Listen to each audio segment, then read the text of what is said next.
Start with a burger. Double cheeseburger. Knowing how difficult it can be for restaurants these days, I try to order from them directly whenever I can. You'll pasta away. But I've got a bad habit. Tonic juice bar. Buy one, get one free berry bloom. I, like probably millions of Americans over the last couple years, often find out about new restaurants by using delivery apps. Build your own breakfast burrito. And that's when I started to notice something kind of strange. I just ordered from 4 different restaurants off 4 different apps, and I'm pretty sure they're all coming from the exact same place. Hello. Which restaurant did you come from? Okay, cool. The next one's here too. Which restaurant is this from? 774. 774. Hello? Yeah. What restaurant is this from? 774. Hello? Which restaurant is this? Pasta away? All right. Thank you so much. All of this food from different delivery drivers and all of these restaurants actually came from a deli. One deli, in fact, at 774 Broadway in Bushwick, Brooklyn. I've never had penne alla vodka from a bodega, but, I guess there's a first time for everything, huh? The 4 restaurants I thought I ordered from exist only online, on delivery apps. They're called virtual restaurants, or ghost kitchens, and they represent a seismic shift in the growth of the restaurant industry. Virtual restaurants started showing up on delivery apps about 5 years ago, and in that time, digital ordering and delivery has grown 3 times as fast as dining in. One estimate predicts the market for virtual restaurants to generate $1 trillion by 2030. Uber Eats alone lists over 10,000 of them on their app. Virtual restaurants frequently work like this. Companies with names like Virtual Dining Concepts, NextBite, and Future Foods, which was created by Uber founder Travis Kalanick, approach restaurants with menu concepts they think a real kitchen can incorporate with little additional overhead. Occasionally, the virtual restaurants have a celebrity attached, like Wiz Khalifa's Hotbox or Mariah's Cookies. Other times, the concept is more generic, like fucking good pizza. Even big chains like Applebee's and Hooters are now getting in on the action. The delivery apps themselves are too. I wanted to see what one of these virtual restaurants looked like. And because delivery apps list real addresses, it didn't take long to figure out that the 15 different virtual restaurants at 11 Mott Street in New York's Chinatown were actually coming from a real restaurant at that address called Wok Wok. We have Thai black soy sauce and we have Malaysian black soy sauce. Depends on what we cook, we use. Because I'm seeing these are some Thai ingredients here, and that's Vietnamese coffee. Right. This is a Malaysian Right. and American sauce. I was about to say, the elephant in the room over here. That one is for the chicken wings. Some of the ingredients we use the same ingredient. That's Sure. why we can do a lot of different type of virtual restaurant brand. Wok Wok began operating multiple virtual brands out of its kitchen as a way to take advantage of the growing appetite for food delivery during the pandemic. So it's 15 different restaurants at the moment. Do you know the names of all of them? I don't really remember all of them, but some of them, yes. All right, let's go. Come on, Okay. list them off. We have Pad Thai Guy, Right? Thai, Yeah. Fire as Thai, Yeah. Pad Thai Snob, Okay. and what else? And those are all the Thai concepts. That's right? Thai concept. Do you have any just Chinese concepts? Yes, Chinese fried rice. Chinese fried rice? Yes, Okay. uh-huh.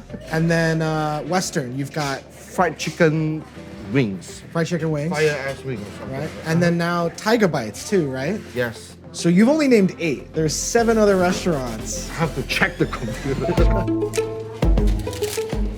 So on every single restaurant, the name of the dish might be slightly different, but in the computer and in the kitchen, it's the same. Yes, that's right. So it won't confuse the workers here. Interesting. 2, 3, 4, 5, 6, 7, 8, 9 iPads Yep. plugged in. Yep. It's incredible. There we go. And there's another one. And so there's someone who normally only does this, right? Yes, weekends. That's one person only sit here. Right. Wow.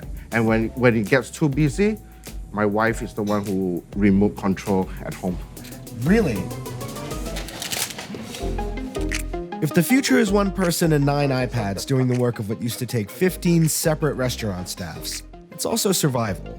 In New York City alone, 2.5 million restaurant jobs vanished last year when the pandemic shuttered more than 110,000 eating and drinking establishments, either temporarily or for good.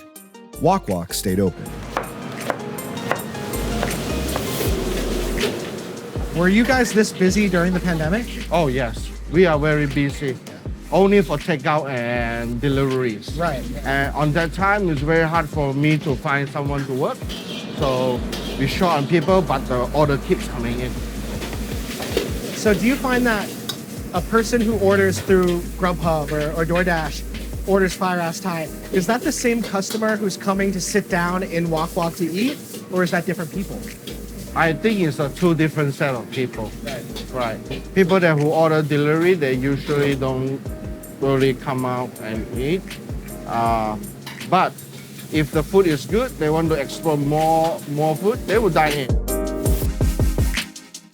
If Wok Wok is at the mom and pop end of the ghost kitchen spectrum, at the other end, there are companies trying to cut mom and pop from the experience entirely.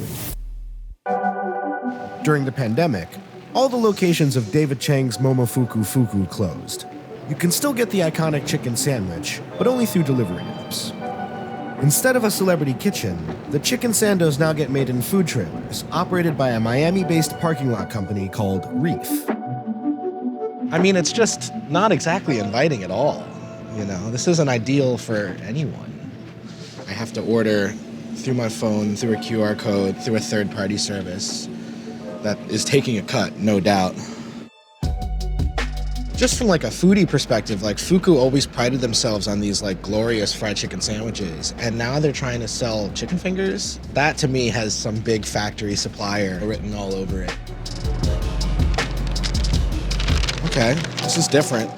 This is like completely different. I'm not used to chicken fingers as part of a sandwich. They're like falling out of the bun. Somewhere in the back there, I do taste that spice blend that I remember from years ago, the kind of original Fuku seasoning. But it still kind of tastes like I got this from a movie theater concession stand. I don't know, I feel like David Chang's gonna come and assassinate me now. As opposed to Wok Wok, basically a guy just trying to keep his restaurant afloat, the Reef truck seems cynical, turning everything I love about food into feed. It was purely transactional.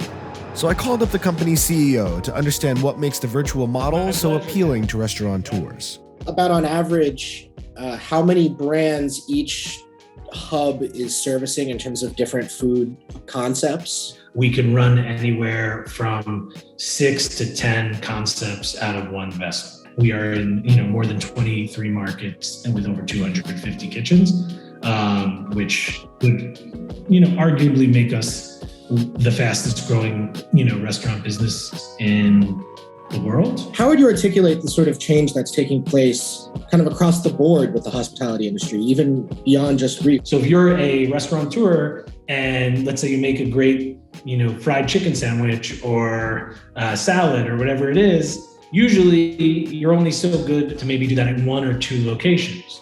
Our platform democratizes that because to open up your concept is literally like there's zero capital requirement on the Reef platform. So while companies like Reef tout ghost kitchens as disruptive innovation coming out of Silicon Valley, traditional joints like Wok Wok see virtual restaurants as part of the long game. Do you plan on opening more virtual restaurants out of Wok Wok's kitchen? I think so, yes. If our menu can expand more different type of menu, Sure. yes.